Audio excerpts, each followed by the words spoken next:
Hello YouTube and welcome back to Assetto Corsa. Today we're going to be looking at two GT3 cars. We're going to be looking at the Mclaren 650S GT3, which you can just about see on your screen right now, and we're going to be looking at the Mercedes AMG GT3. So these are two GT3 cars and I'm going to be comparing the two to each other and letting you know, of course, my feelings on them and what I think of the actual cars themselves and how well Kunos have made them. So we'll start with the Mclaren because that's the one already on screen. And it's a 493 bhp car, which provides that power around 6,900 rpm, and that's come from a 3.8 litre V8 twin turbo. So it's pretty much the same power plant that you get in the McLaren 12C GT3 car, which, as you guys know, I like quite a lot. The torque figures come in at around 500 newton meters of torque at a much lower figure, a more reasonable 4,000 rpm, so you can expect this car to be able to hold corners pretty well in the mid-range. And it comes in at 1,240 kilograms, which is ever so slightly lighter than the 12C, I believe. I think maybe 5 kilos, if that, yeah. And it's, as per GT3 regulation, still has a 6-speed sequential gearbox and it is rear-wheel drive. But all that power and torque and everything does get it up to over 170 miles an hour. The other figure I have for this car, which is a little bit strange, is I can give you a price for this car. If you've got £330,000 lying in your bank and you don't know what to spend it on, buy a McLaren 650S GT3. There we go. Right, that's my little bit of promotion for McLaren done. I expect expect some money for that. Yeah, right. But yeah, generally a very good car. I did like the modelling on it. Inside, we'll start with the inside. It looks a lot like the 12C, apart from it's got this new Race Logic display. As you can see, that my steering wheel's covering it as I go around the corner, but you'll see it come up. There you go, you can just about see it. It's it just gives you your lap time and your current lap delta and your speed. I don't think it's necessary because you've got all that on your digital display right in front of you. So I don't know, I just didn't think that was necessary, but there it is, it's there, so they've put it in. On the outside, it looks like an upgraded 12C with the front end of a McLaren P1. That's pretty much what it looks like. You've got better cooling on the car because you can see there's some better ventilation, especially around the side you can see it, but you can definitely notice it on the front. And there's revised aerodynamics. You'll notice that the front splitters are quite a lot bigger than the 12C, so you're going to get more downforce down the front on the front end. The back is not changed as much. I noticed a new rear diffuser, but I didn't notice too many changes at the back. I suppose the back end was pretty good already. But like I said, the front end's where a lot of the changes have been, especially it just makes it much more aggressive on aerodynamics. They've managed to shave some of the weight off because they've used a lighter roll cage inside, and they've got new 18-inch alloy wheels, and you know, everything that they can do to shave a little bit of weight off. So that must be where, you know, the few kilos are. And the steering wheel inside, same as the 12C, it's modeled after the F1 car, so it looks very, very familiar to those who race any F1 car. Generally quite nice. I like the fact that it says 650S now, not 12C, so at least they changed that. But for the most part, the inside looks almost identical, so I don't think it was that much work for them to adjust it. You know, I think that this has been a pretty easy car to get the inside done. A little bit, it does look slightly different, of course. One, like I said, with the Race Logic, and there's, if you look down towards the center console, you'll see it looks like there's a new panel there in front of the carbon fiber, and it's sort of pointing towards the driver. You can't really see it properly, but if you just look below the pedal box, you can just about make it out. I only noticed that, in fact, after I recorded and I was looking at the replay. I was like, I wonder what that is. The car itself, going into the model and the textures, modeling is fantastic as usual. You know, Kunos always give us really, really great models. Texturing again is absolutely fantastic. I think inside the car, the dashboard, I know it looks like that in real life, but I wish it was a bit more slick, I suppose is the right word for it. It's got a lot of carbon fiber. I wish the whole dashboard was carbon fiber, not this strange Swedish like material. I just think it looks a little bit too I don't know what the right word is. I suppose the right word would be, it looks a little bit too luxurious to be a race car. But apart from that, you know, it's a great model. It's great texturing in and out. You can see I'm driving the Great Britain livery. I just like it. I remember seeing it on the McLaren once in a picture when they were doing this. I can't remember if it was some sort of publicity stunt or not. And I just looked at it and thought, okay, that is just so perfectly British, and I have to drive that. When I saw it in Assetto Corsa, I was like, yep, that's the one, I have to drive it. So that's exactly what I did. Sounds. Outside it sounds a little bit different, but inside, I think you guys might agree, it sounds virtually identical to the 12C. There's slight differences. It looks like they've changed up the volume a little bit as I go onto the grass.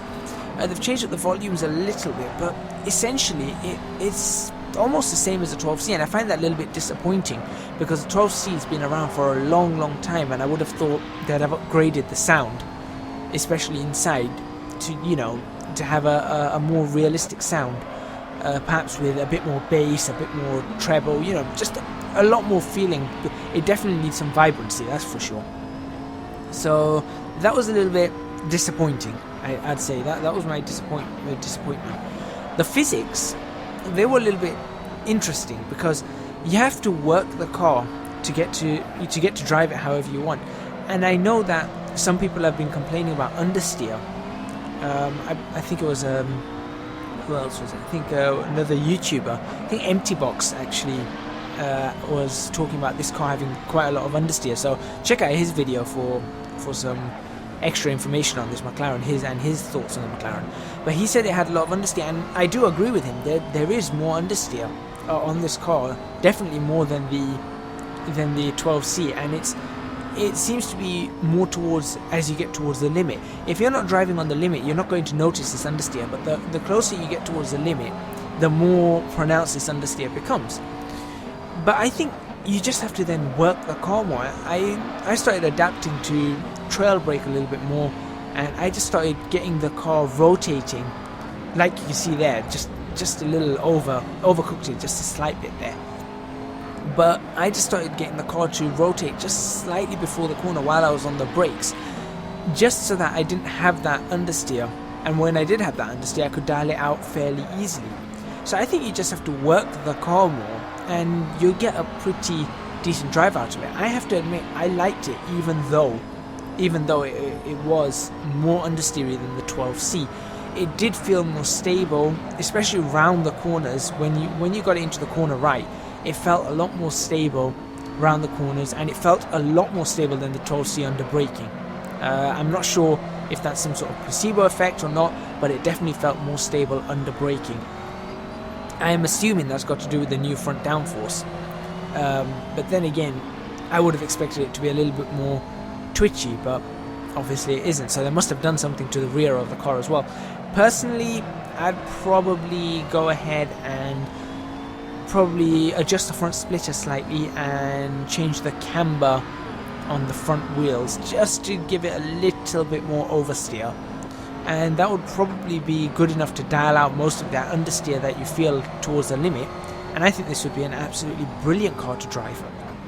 So I'm quite impressed with this car, I'll be honest. Like I said, the only thing that let me down were the sounds, and for that I think I'm going to give the car a 9 out of 10.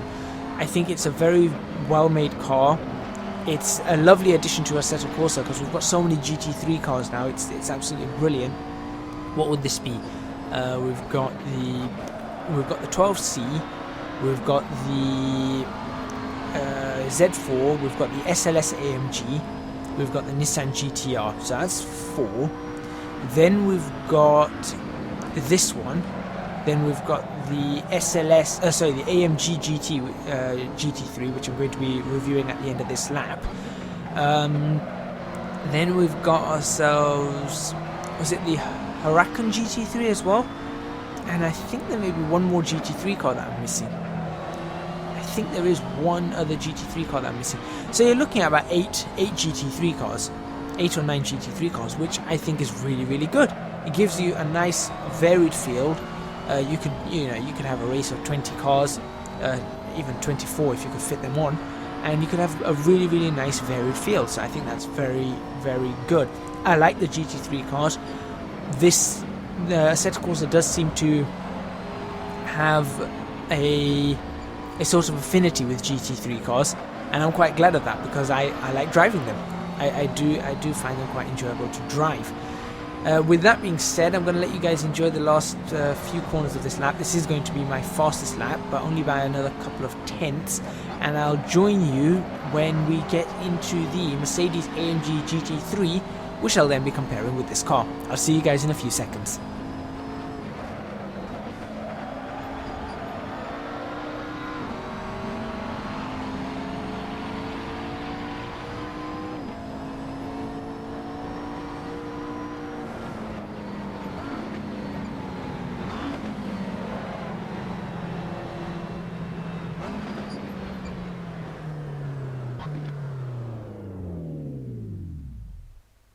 So the time to remember here is a 1:29.784. That was the fastest lap I got with the 650S.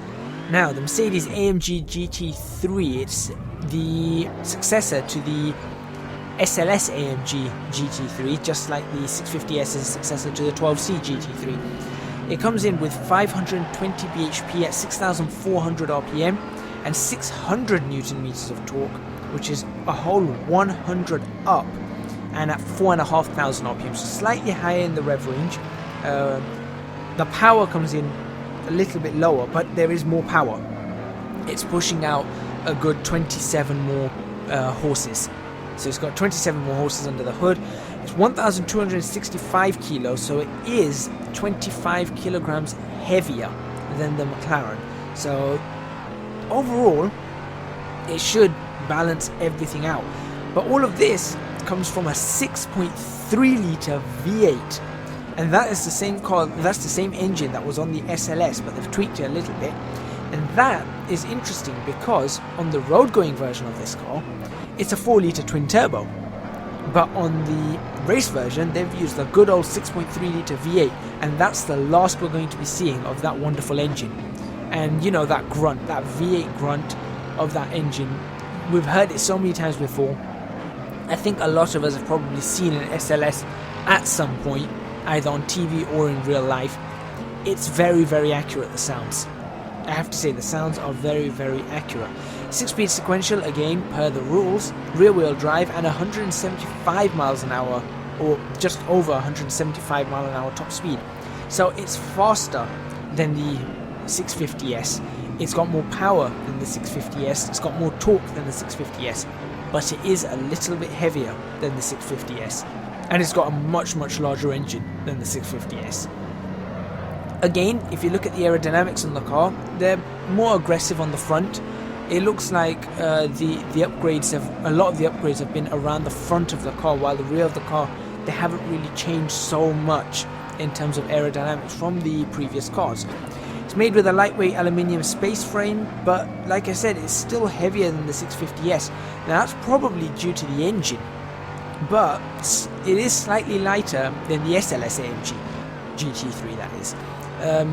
So you can see that they have made progress, but it's still quite heavy, and I think that engine's got a lot to do with that. And of course the engine is at the front of this car. It is still a mid-engined car, but it's in front of the driver as opposed to behind the driver, as you get in the classic mid-engine layouts, like for example the Mclaren has. So it's going to drive differently. Before we get onto the driving, let's have a look at its modelling again.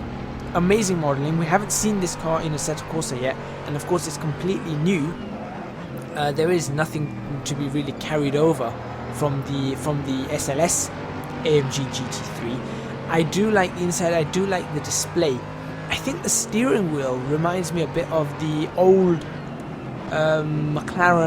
Mercedes F1 cars, sort of the 90s. It looks very, very simple, as opposed to the McLaren 650S, which has a more, I think the steering wheel pops out more at you, while this one seems to be more bare bones, more efficient. I suppose you'd say, stereotypically, more German. It's just everything looks very, very efficient in this car.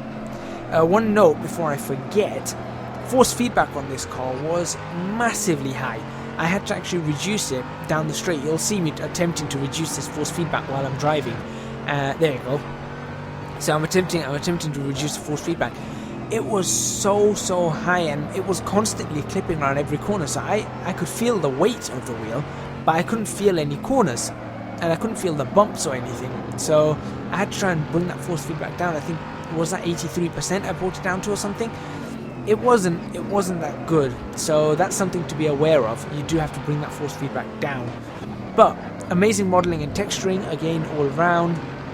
This seems to be where Kunos really does shine all the time. What am I bringing it down to now? 82? Yep, 82%. This is where Kunos shine. You know, I said the modelling and texturing. Interestingly enough, I found this car more understeery than the McLaren, and you know, it was strange because I thought this car would be perhaps better to drive than the McLaren, and I was definitely expecting it to be faster when you looked at it on paper, but it seemed I just couldn't get in the groove with this car. I don't know why.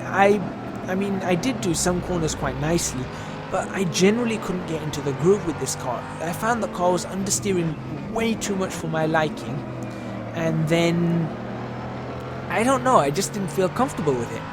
While with the McLaren I felt comfortable straight away, and it was the same case with when I was trying the GTR when that first came out. I felt comfortable with it straight away. I didn't like the car, but the GTR GT3 I felt comfortable with it straight away. Similarly with the SLS I felt fairly comfortable. With this car I just didn't. I just did not feel comfortable. I did find the gearing to be better though. I found that especially between third and fourth, I think the gearing was far better in this car than it is in the 650S. That is out of the box. Of course, if you want to be changing them, you can change them around, and then you probably get the gearing exactly how you want it. But I did also find that there's a sweet spot on this car, but it's a very small sweet spot. If you can find it, I think you'd enjoy the car a lot, but it's difficult to find it. I think the McLaren had a sweet spot that was a lot easier to find. This car had a sweet spot that it's there, but it's a lot harder to find that sweet spot.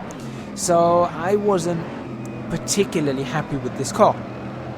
Not to say that Kunos have done a bad job, I'm just saying that's how the car is. I think it's really got to do with the engine being at the front and just making it really heavy at the front, that it's just pulling the nose towards the outside as you're turning, and it just didn't suit me. I prefer cars that tend to want to oversteer on turning. I don't mind the understeer as you're powering out, because you know you can work that out, but on turning I'd like cars to have a bit more oversteer, and this generally didn't. So I did end up on the grass a couple of times, but the car overall wasn't bad. It's not a bad car to drive. It's got its own quirks. I think perhaps I just wasn't used to it, so I couldn't appreciate it as much as someone who, you know, could get used to this car within 7 laps would be able to appreciate it. I definitely couldn't get a faster lap time than the McLaren, because you can see here my best lap at the moment is a 1:31.425. I think I might shave a little bit off that, but I don't get below a 1:31, I don't think. I think I was sort of stuck in the 1:31. Oh, there you go, 1:38.81. Okay, I did get slightly below. I think that's the fastest I went. I could not get lower than a 1:38.81. And compare that to the 1:29.784. That's over a second slower. I'm not saying this car is a second slower. I'm just saying that my driving in this car was a second slower because the car just didn't suit me. So I'm going to give this car a 9 out of 10 on personal preference. I think, like I said, I didn't enjoy the car because I couldn't dial it in. But nevertheless, it's a top job from Kunos. It does sound good. This is one of the better sounding cars of the pack as well. It sounds a lot more realistic. And I do like the heads-up display, or not the heads-up display, but the display in front of the driver. I think that's quite an interesting display to have. A lot more a lot more squares, I suppose, in that display. Everything's in a more efficient pattern. Again, this is stereotypically German, but that is something the Germans do well. They do things very, very efficiently. They get things done. They make sure whatever needs to be done or whatever needs to be seen is seen in the right place. Nothing too extravagant, and it shows in this car. It really does show in this car. Slight moment of oversteer there. Kind of enjoyed that. I kept my foot in it though, just slightly off the throttle and then back on. Keep your foot in it, just let the car sort itself out. So yeah, I'm giving both cars 9 out of 10, though I did prefer the 650S. I think it's fair to give this one a similar kind of rating. I think I've got one more lap left on this, so what to talk about for one lap? Yeah, lap 7 of 7. What to talk about for one lap? Well, overall, so far, I've only got 2 cars left to have a look in the Dream Pack, and that's the Fiat 500 Abarth race car. I think it's a racing version, and the Lamborghini Huracan SuperTrofeo. So there's 2 cars that I've got left to have a look at. So far, I've been quite happy with this Dream Pack. The car that I didn't like, of course, was the Lamborghini Gallardo S3, Superleggera S3 version. I found that car to be horrible, at least at its max turbo. The car that I liked the most was the Escort with the 9.5. I think that was a really, really fun car to drive, and I think I might want to revise the Lamborghini Gallardo Superleggera down to an 8.5 from a 9, because these cars have to fit in between. So that being said, I'm going to end this episode. Thank you very much for watching. Please remember to hit the like button if you like this video. Subscribe to our channel for more videos on Assetto Corsa. Next week is going to be the last part of the Dream Pack review. Then we're going to get back to reviewing mods, starting with the Ferrari 288 GTO Evoluzione. So I hope to see you guys then.